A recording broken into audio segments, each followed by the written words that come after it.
ფოლკლორი ქართულ კულტურაში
საქართველოს ამ ულამაზეს კუთხეში, კახეთში, ტრადიციული გამორჩეულ კუთხეში, სიმღერით გამორჩეულ კუთხეში იხსნება ფოლკლორის ეროვნული ფესტივალი.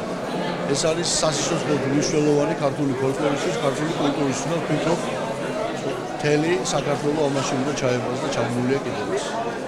დაიწყო კახეთში და გაგრძელდება მთელ საქართველოს მოედნის. ეს ორწლიანი ფესტივალი ძალიან მნიშვნელოვანია ქართული ფოლკლორისთვის, ქართული კულტურისთვის და ზოგადად გამოასოცნებს რეგიონებში კულტურულ ცხოვრებას და მეტი ადამიანები, მომავალი თაობები დაუახლოვდებიან ქართულ ტრადიციებს, ქართულ ფოლკლორს. დღეს გახლავთ საქართველოს ფოლკლორის ეროვნული ფესტივალი 2015-2016 საზეიმო გახსნა. ეს კახელებისათვის უდიდესი დღესასწაულია, რადგან მათ შეუძლიათ დღევანდელ დღეს სიხილონ არა მარტო არაჩვეულებრივი ანსამბლების ერისიონის, რუსთავის, ანსამბლ წინანდლის, ანსამბლ ქართული ხმების, სუხიშვილების კონცერტი, არამედ იხილონ კახეთში თვითნასწავლი მხატვრების, ხალხური რეწვის ნიმუშები და გამოყენებითი ხელოვნების ნიმუშები. დღევანდელი დღის ორგანიზატორები არიან საქართველოს ფოლკლორის ეროვნული ცენტრი, კულტურის სამინისტრო და კახეთის მხარეში სახელმწიფო რწმუნებულის გუბერნატორის ადმინისტრაცია. დღეს რა თქმა უნდა საზეიმო გახსნა, მაგრამ ხვალ არის უკვე დათვალიერება, ეროვნული ფოლკლორის დათვალიერება, სადაც კახეთის შემოქმედი კოლექტივები იღებენ მონაწილეობას.